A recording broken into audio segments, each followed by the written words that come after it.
Before looking forward, we had a game last week against Celtic in the Scottish Cup. Although the result didn't go our way, I thought we had some good moments in the game, and we gave our hosts something to think about. What's your final reflections on the match? Yeah, you're never happy to lose a game, obviously, but we knew we were going to be up against it, and Celtic have been blowing teams, out of the water recently, up until last night. However, certainly we wanted to try and stay in the game as long as we possibly could, and they're a very strong force. They're going to force you back, they're going to make you defend, and you have to defend. Now, as I said there, teams like Aberdeen being 2-0 down, Motherwell 2-3-0 down very early in the game, obviously Rangers 3-0 down at half time, so the last thing we wanted was to be out of the game. We wanted to try and stay in the game. I thought the players did that really, really well. Having been in the game for a long time, and having went there not only with Raith Rovers but with Hearts, they can actually kill you off very early in the game, so you've got to try and stay in the game, and it can be very difficult, but the players did really well. You want to get over that opening 20 minutes, and we did that. However, they scored in 22, which you just get over that period and you really just take a breath, and unfortunately then we got two of our players got caught tracking one player and allowed that little bit of space at the edge of the box at a large scale. Was got time, and he got his shot in, and he couldn't hit it any better because it went in off the post, giving Jamie McDonald little or no chance. So we had to make sure that we didn't concede more goals before half time, trying to stay in the game, and we did that. And the players have got to take massive credit to keep their discipline, to keep the shape, not to let the heads go down, to stay in the game. And I thought at the start of the second half we did really well, and made a couple of good openings, a couple of good balls in the box. Jamie McGlynn had a shot, and again it was get over that period where Celtic will come out and try and kill the game at the start of the second half, get over that period and we'll still be in the game. And we did it, we got over the 20-minute period and the score in 67, 22 minutes into the second half. So for 44 minutes here we didn't lose a goal at all, and we're very much in the game, without Jamie McDonald being overly busy. I've been to games and the goalkeepers have been extremely busy and kept their teams in the game. Jamie, and that was because we defended really well and we had a good shape about us. We were well organised and made it difficult for Celtic to break us down. So we were trying to go forward, we're trying to make a forward pass, it gets intercepted, and the lad Atati made an unbelievable pass out to Jota. It was a defence splitting pass, one right out the top drawer, one very difficult to defend.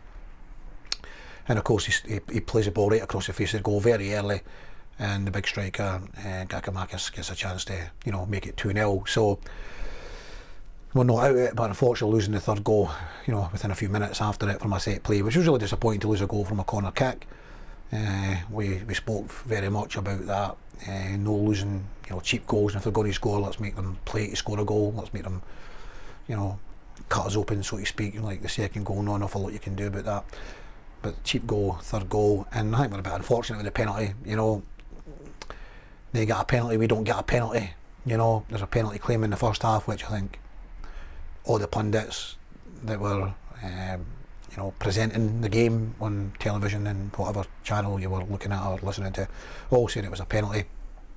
So a bit unlucky, because maybe we could have gone in at half time one each, but penalty, handball, I don't like these ones. And so 4-0, the amount of people that have said it wasn't necessarily a true reflection on the game, that we did very well, so I think that was the overriding feelings, that the players had acquitted themselves really, really well, and we could walk out of Celtic Park with our head held high. Yes, beaten, yeah, tall order, going there when I'd love to have been at home.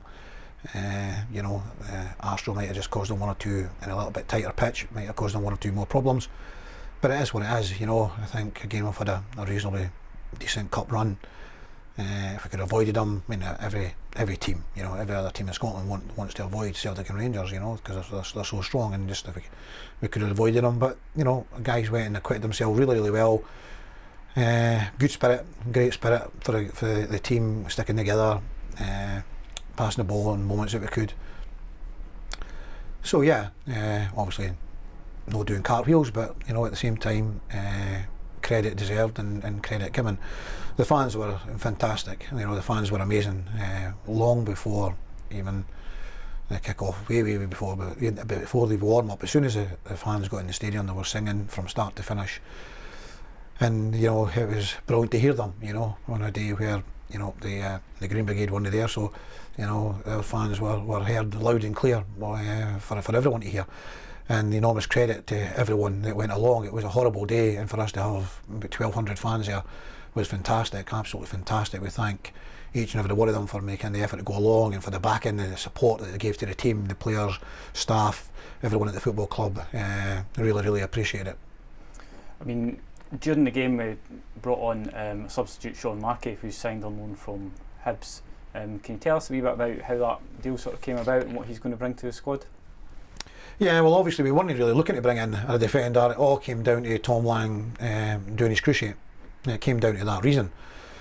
It left us a little bit short, Crystal Berra being out, and you know, we weren't to know that Gil Benedictus was going to injure himself in the Celtic game. We didn't know that was going to happen and leave us, you know, really short. So it was a matter of trying to get a defender in. Now it just so happened that the day before, Hibs had sent out a circular to all the clubs saying that Sean Mackey was available for loan. Now at this time in the season, all you can get is domestic loans and free agents. So we've been over this course and distance a few times.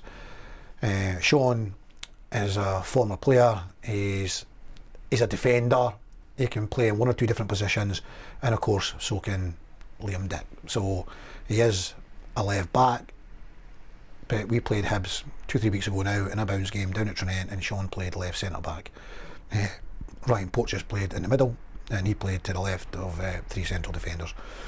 So we got a look at Sean playing there, and he can play in midfield. He's played in midfield in the Premiership.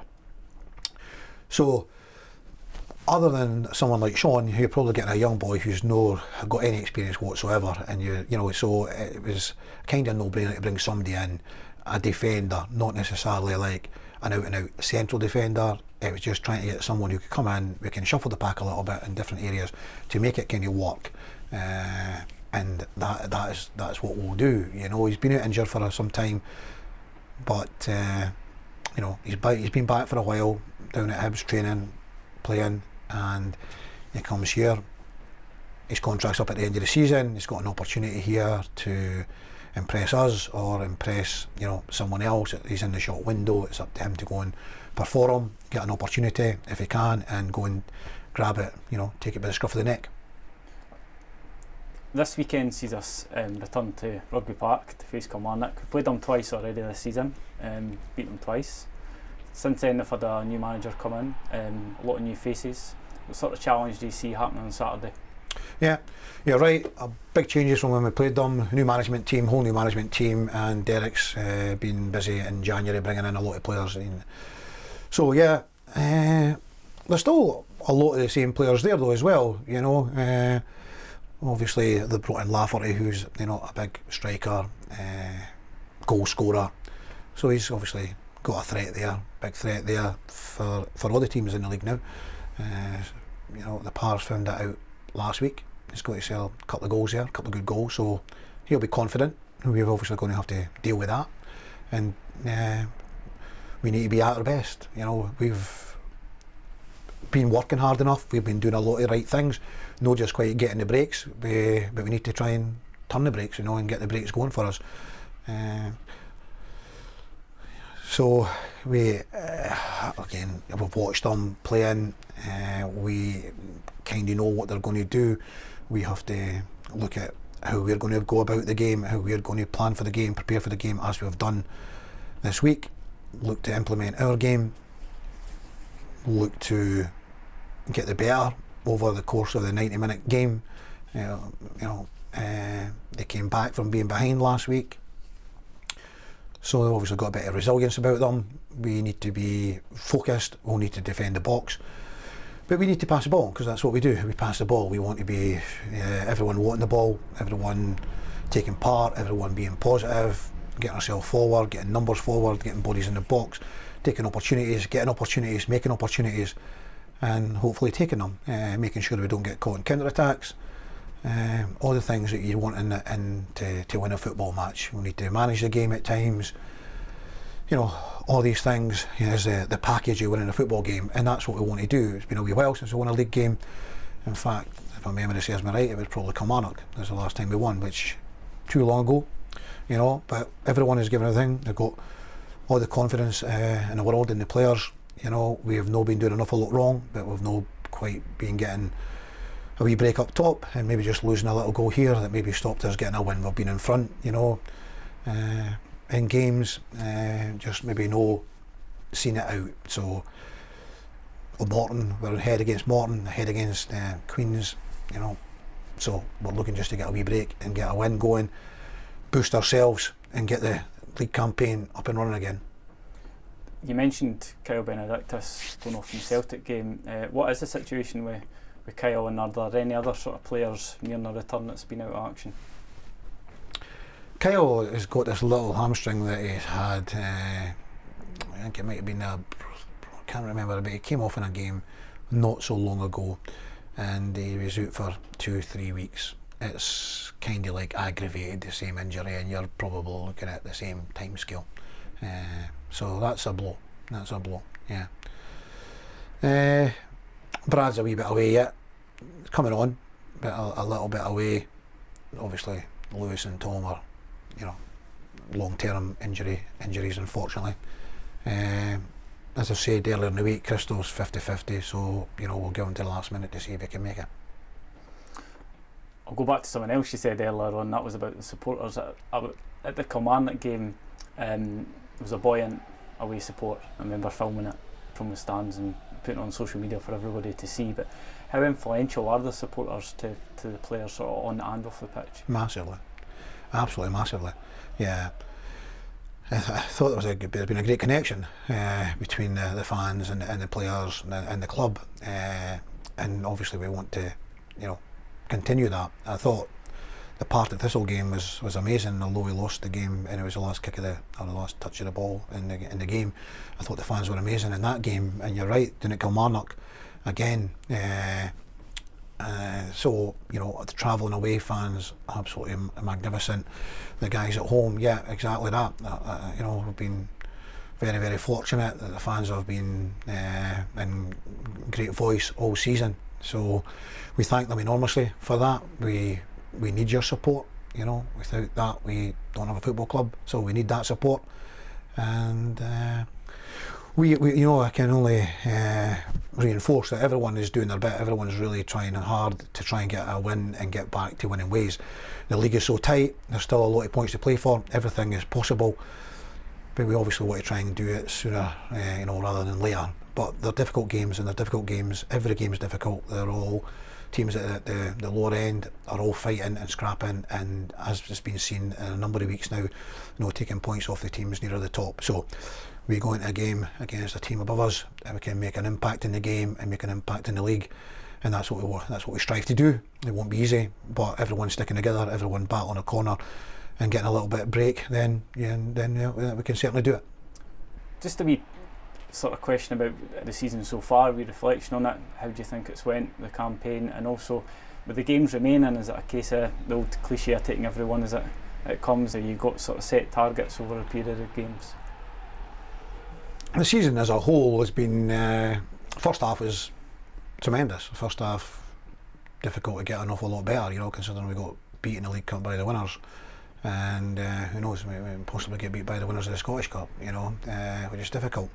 We've had a really good League Cup campaign, getting through for the first time in a number of years, and then a big result against Aberdeen, and to get the chance to go to Celtic Park, which we've done twice now.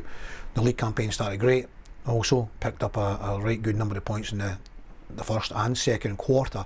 It's been this third quarter that's been really difficult. We've not been able to pick up the points that we would have needed to have kept at the very top of the league, but it's been seen that we're not the only team that's dropping points, because we've not drifted so far either.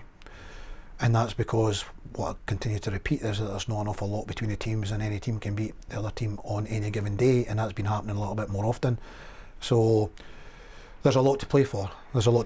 You only ever take one game at a time. You know, that's all we ever do, is take one game at a time. We've got to put everything we've got into that game, and then after that, dust yourself down and get ready for the next game, regardless of win, lose or draw. You've got to be like, that's the nature of the beast. We're still in there, we're fighting, and yeah, we're now getting towards the business end. You would say it's going to be counting the games down as the weeks go by, and then that excitement will grow. If we can go and, the big game is Kilmarnock. It's the next game. That is the big game, and everyone to play. A few 6-pointers to play, which can be easily caught up. If we can go and do the business. Everyone is working hard. The team, the players are all behind each other. I'm very, very confident in the squad that we've got, and there's still a lot. Hopefully, there's still a good end to the season. The third quarter has been disappointing, absolutely. There's no hiding from that. But if we can have a good run in from now to the end of the season, everything is possible. Well, good luck for the weekend, John. Thank you. Thank you.